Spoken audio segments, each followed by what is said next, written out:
Hello students, आज हम पढ़ने वाले हैं भूगोल विषय।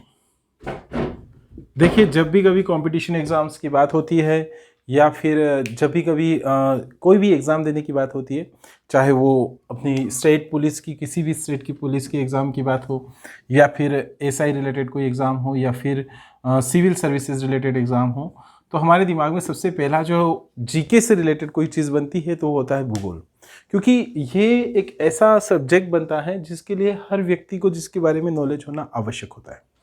आज जो हम जिस सब्जेक्ट को पढ़ने वाले हैं, इस सब्जेक्ट को हम थोड़ा सा अलग तरीके से पढ़ने वाले हैं। देखिए, अभी जो मैं आपको डेफिनेशंस प्रोवाइड नहीं कर पा रहा हूँ क्योंकि उसके लिए हमने एक स्पेशल वीडियो दे रखा है, और हम जब डेफिनेशन में चले जाते हैं तो उसमें सारी डेफिनेशंस आती है कि किसने क्या कहा था। फिर भी जहाँ जहाँ आवश्यक होती है आप नोट करते चलिएगा। देखिए, भूगोल शब्द को अगर हम देखते हैं तो ये दो तरह से मिलता है, जियो और ग्राफी शब्द से मिलकर बनता है। जियो जिसको बोलते हैं अर्थ, और ग्राफी जिसको बोलते हैं डिस्क्रिप्शन। देखिए क्या होता है कि जब आप जियोग्राफी अर्थात अर्थ का डिस्क्रिप्शन करते हैं, अर्थ का अध्ययन करते हैं, तो यहाँ पर भूगोल बनता है। जब हम बात करते हैं जियोग्राफी शब्द, जो जियोग्राफिया शब्द था, वो जियोग्राफिया शब्द सबसे पहले जो इरेटोस्थेनीज व्यक्ति था, उस इरेटोस्थनीज व्यक्ति ने जो एक भूगोलवेत्ता थे, उन्होंने जियोग्राफिया शब्द दिया था। जियोग्राफिया शब्द इरेटोस्थनीज के द्वारा दिया गया था, और जिसका था कि भूगोल का एक विस्तृत वर्णन करना। आज जो हम देखने जा रहे हैं भूगोल का ही कुछ ऐसा ही विस्तृत वर्णन करने जा रहे हैं। तो देखिए क्या होता है कि भूगोल को दो भागों में बांटा जाता है। हम थोड़ा सा तरीका चेंज करते हैं क्योंकि अक्सर हमारे दिमाग में एक चीज़ आती है कि हम भूगोल में पढ़े क्या। तो पहला होता है कि हम भौतिक भूगोल की बात करते हैं, और दूसरा होता है मानव भूगोल की बात। देखिए, भौतिक भूगोल का मतलब क्या हुआ? भौतिक भूगोल का मतलब ये हुआ कि वो सब भूगोल जो अभी तक हम पढ़ते आ रहे हैं। हालांकि हम मानव भूगोल भी पढ़ते आ रहे हैं, परंतु हमको उसको किसी और नाम से पढ़ लेते हैं, परंतु है तो वो भी भूगोल ही। देखिए क्या होता है कि भौतिक भूगोल की अगर हम बात करते हैं तो यहाँ पर भौतिक भूगोल में हमें जैसे मान लिया जाए कि नदियों से रिलेटेड बात करनी है, या फिर हिमनद जिसको बोलते हैं तो हिमनद वाला भूगोल हो जाएगा। पर्वत वाला जो पहाड़ के बारे में जब हम पढ़ते हैं तो उससे रिलेटेड भूगोल हो जाएगा। या फिर आप भू आकृति की बात करिए तो भू आकृति से रिलेटेड भूगोल हो जाएगा। ये सभी विज्ञान के तौर पर भी आते हैं। और ये जो पृथ्वी, या फिर दूसरे शब्दों में भौतिक भूगोल को ऐसा बोल दीजिए कि धरातल पर, अपनी इस पृथ्वी के तल पर जितनी भी सारी चीज़ों जिनका भौतिक अस्तित्व है, उनसे रिलेटेड भूगोल, जिसको हम क्या कहेंगे, भौतिक भूगोल कहेंगे। अब मानव भूगोल की बात करते हैं तो देखिए मानव भूगोल कहाँ पर आता है। मानव भूगोल को सबसे पहले जैसे आप देखिए कि हमारे जीवन व्यापन के लिए जो आर्थिक स्रोत होते हैं वो वाला हो गया मानव भूगोल के अंदर। हम परिवहन की अगर बात करेंगे तो परिवहन, जनसंख्या की बात करेंगे तो जनसंख्या, ये सभी भूगोल जिसके अंतर्गत आते हैं वो किस में आ जाता है, मानव भूगोल के अंतर्गत आ जाता है।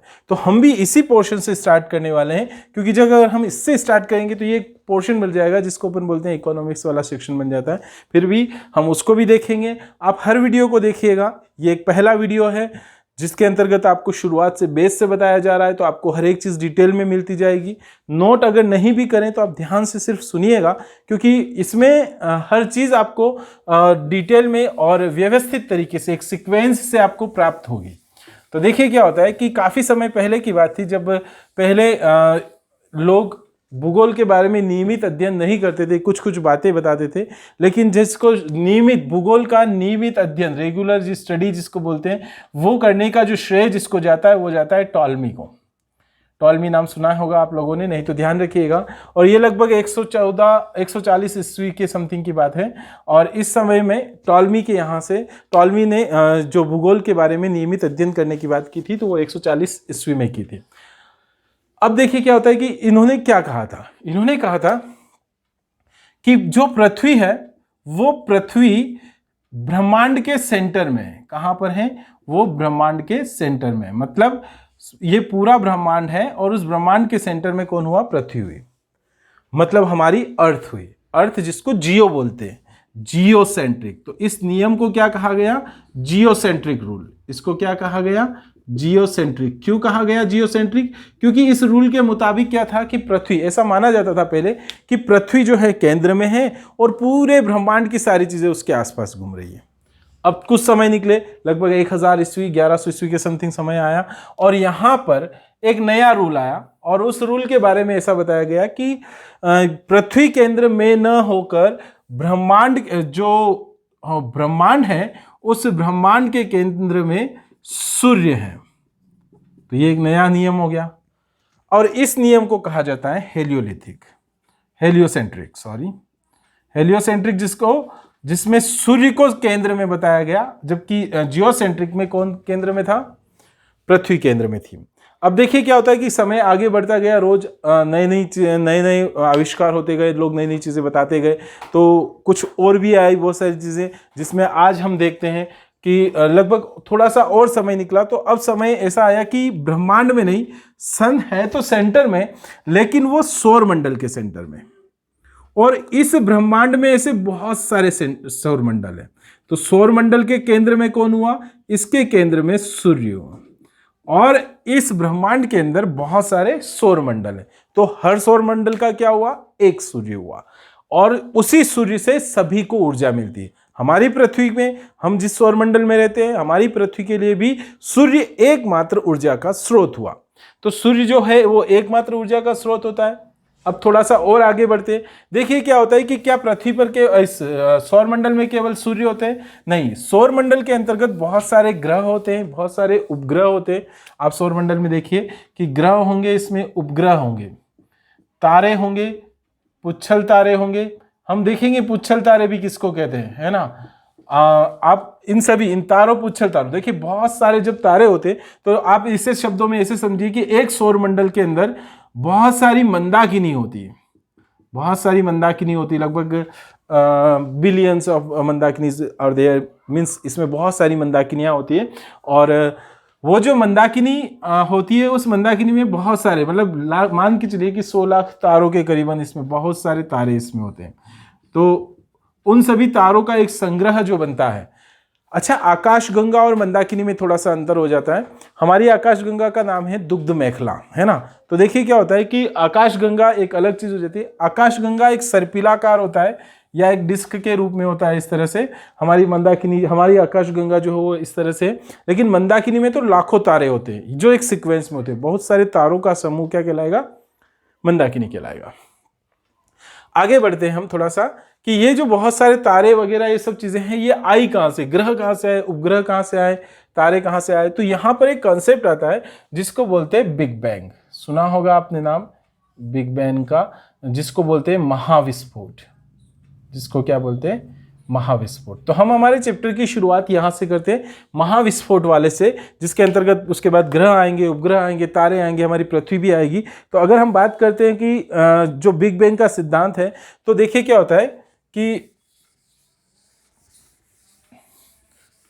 बिग बैंग के सिद्धांत में, महाविस्फोट के सिद्धांत के लिए बात करते हैं, तो यहां पर हमारे पास में जॉर्ज लेमेंटर, ये नाम याद रखिएगा आप, जॉर्ज लेमेंटर,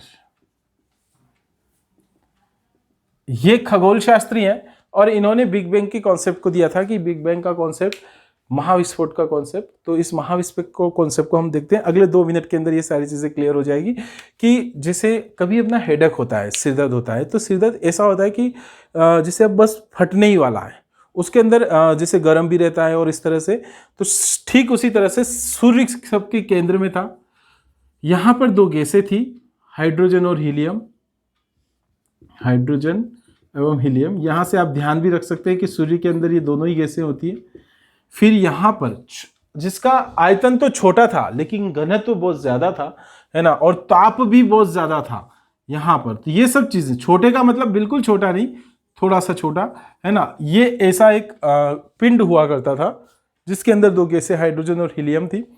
यहां पर क्या हुआ कि एक विस्फोट हुआ, यहां पर क्या हुआ, एक विस्फोट हुआ। उसी विस्फोट को महाविस्फोट कहते हैं, बिग बैंग कहते हैं। तो जब ये विस्फोट हुआ तो यहां से ये सब चीजें पलटी, मतलब फैली यहां से ऐसे। तो यहां बीच में केवल हाइड्रोजन और हीलियम बच गए, हमारे पास में हाइड्रोजन और हीलियम, और बहुत सारी चीजें यहां पर, पृथ्वी, बहुत सारे ग्रह हो गए, है ना, और उपग्रह हो गए, या फिर तारे हो गए, या पुच्छल तारे हो गए। ये इस तरह से यहाँ पर ये सब चीज़ें इस तरह से फैलती हुई चली गई, और ये सब चीज़ें जो फैलती हुई चली गई, यहाँ से फिर क्या हुआ, एक सौरमंडल का निर्माण हुआ। अब बात करते हैं कि हमारे इस पृथ्वी के ऊपर ये महाविस्फोट का सिद्धांत हुआ जो जॉर्ज मेलेंटर ने दिया था। अब यहां से हम बात करते हैं आगे थोड़ी सी कि देखिए क्या होता है कि जो पृथ्वी होती है हमारे लिए तो रहवास का क्षेत्र यही हुआ, पृथ्वी हुई।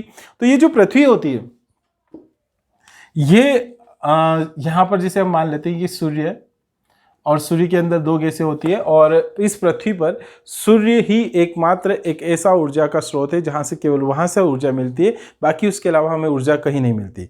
हम जैसे कई बार साइंस में ही पढ़ते हैं कि ऊर्जा को न तो उत्पन्न किया जा सकता है, मतलब सूर्य के अलावा कहीं से भी आप ऊर्जा को उत्पन्न नहीं कर सकते, और न ही ऊर्जा को नष्ट किया जा सकता है। ऊर्जा को एक रूप से दूसरे रूप में रूपांतरित किया जाता है, परिवर्तित किया जा सकता है। जैसे कि मैंने खाना खाया, मुझे ऊर्जा मिली, अब मैं उस ऊर्जा को बदल रहा हूँ। किस में बदल रहा हूँ? बोलकर एक ध्वनि ऊर्जा में। ये ध्वनि ऊर्जा किस में मिल जाएगी वापस? इसमें जो अपना वातावरण है इसमें मिल जाएगी। मतलब इस वातावरण की, इस संसार की जो ऊर्जा है वो ऊर्जा क्या है? स्थिर है। ठीक है, तो अब देखिए क्या होता है कि सूर्य ही हमें इस ऊर्जा का एक स्रोत है, सूर्य से ही सारी ऊर्जाएं मिलती है हमें और सूर्य से ही सारा काम होता है। या फिर आप दूसरे शब्दों में ऐसे कहिए कि अगर कभी ऐसा आ जाए कि कौन अपने स्वयं के प्रकाश से चमकता है, तो सूर्य, और सूर्य के साथ में बहुत सारे तारे जो होते हैं वो तारे भी स्वयं के प्रकाश से ही चमकते हैं। ठीक है, तो एक और ध्यान रखेंगे हम, सूर्य के अंदर दो प्रकार की गैसें जिसको अपन हाइड्रोजन और हीलियम होती है, इनको ध्यान रखेंगे, हाइड्रोजन और हीलियम। एक बार जब हम सूर्य को पूरा डिटेल में पढ़ेंगे तो उसके लिए भी अपन एक वीडियो देखेंगे जिसके अंतर्गत सूर्य के बारे में सारी चीज़ें कि सूर्य के कौन कौन से फ्राउनहाफर रेखाएं कौन सी होती है, कौन कौन से रंगों में प्रकाश निकलता है और क्या क्या काम होता है, वो सारी चीज़ें हम किस में देखेंगे, उस अलग से चैप्टर देखेंगे जिसमें सूर्य के बारे में। फिर भी अपन कुछ चीज़ें सूर्य की बात करते हैं तो देखिए क्या होता है कि सूर्य जो है हमारी पृथ्वी से, जब हम पृथ्वी की बात करते हैं तो जैसे देखिए क्या होता है कि पृथ्वी से, ये हमारी पृथ्वी है और इस पृथ्वी से ये सूर्य जो है 109 गुना बड़ा है। कितना बड़ा है सूर्य? 109 गुना बड़ा है। और सूर्य जो है और पृथ्वी जो है इन दोनों के बीच में 14.96 करोड़ किलोमीटर की दूरी है। कितनी दूरी है? 14.96 करोड़ किलोमीटर की दूरी है दोनों के बीच में, सूर्य और पृथ्वी। इतनी दूरी से प्रकाश हमारे यहाँ पर आता है। आपको वो बात पता होगी कि सूर्य का प्रकाश हमारे सूर्य से पृथ्वी तक पहुंचने में कितना समय लेता है। आप एक और ध्यान रखिएगा कि इस पृथ्वी का एक उपग्रह है चंद्रमा, जिसको हम पूरा डिटेल में देखने वाले हैं। तो ये चंद्रमा का आप कभी इस वीडियो के बाद में जो आपको समय मिलता है तो उसमें देखिएगा कि इस चंद्रमा से जो प्रकाश परावर्तित होकर आता है उस प्रकाश को पृथ्वी पर पहुँचने में कितना समय लगता है। तो ये पॉइंट भी अपने को ध्यान रखना है। जिसे हम बोलते हैं कि 8 मिनट के करीबन हमारे पास में सूर्य के प्रकाश को पृथ्वी पे लगते हैं, तो आप इसको ये ध्यान रखना है कि चंद्रमा के प्रकाश को पृथ्वी पर पहुंचने में कितना समय लगता है। अब बात करते हैं हम पृथ्वी की। तो देखिए क्या होता है कि सूर्य से पृथ्वी के पास हम आ गए हैं। अब हम पृथ्वी की बात करते हैं तो देखिए क्या होता है कि पृथ्वी जो है सूर्य की परिक्रमा करती है। पृथ्वी क्या करती है? सूर्य की परिक्रमा करती है। और पृथ्वी का सूर्य के साथ जो परिक्रमा करना होता है वो अपनी कक्षा में घूमती है। कहाँ घूमती है? कक्षा में घूमती है। और जो पृथ्वी का कक्षा में घूमना होता है उसे परिक्रमण कहते हैं। जैसे कि नाम से ही लग रहा है कि सूर्य के चारों ओर परिक्रमा करना परिक्रमण कहलाता है।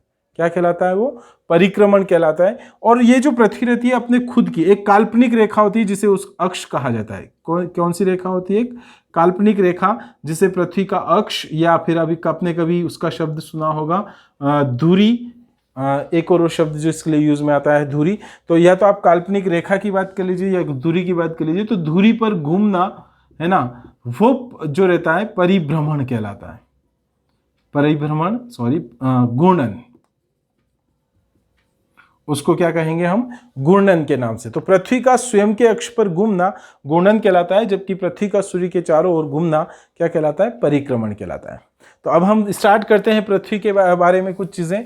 देखिए पृथ्वी की बहुत सारी ऐसी चीज़ें हैं कि जो हमें ध्यान रखनी रहती है और वो एक प्रकार से बेस बनाती है। कई बार हमारे सामने एक प्रॉब्लम आती है कि हमें जीके याद नहीं हो पा रहा है, या फिर हमारे सामने कोई दूसरी प्रॉब्लम आती है, तो उसके लिए हमारे बेस क्लियर होना ज़रूरी है। तो उसके लिए भी आप देखिए जैसे कि ये हमारी पृथ्वी है। पृथ्वी गोल होती है, ठीक है। क्या पृथ्वी चपटी हो सकती है?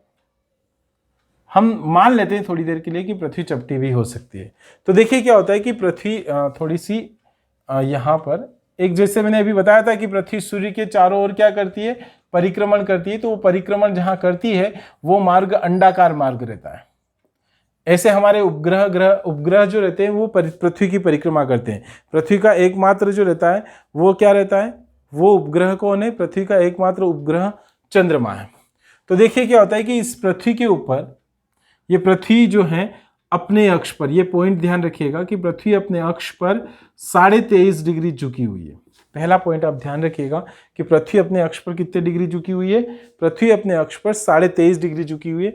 दूसरा पॉइंट आप ये ध्यान रखिएगा, पृथ्वी अपने अक्ष पर पश्चिम से पूर्व की ओर घूमती है, पश्चिम से पूर्व की ओर। इसको दूसरे शब्दों में ऐसे देखिए कि हमारे इस पृथ्वी पर, हम भारत की तरफ से थोड़ा सा ध्यान रखेंगे इसको, कि पृथ्वी यूं घूमती है।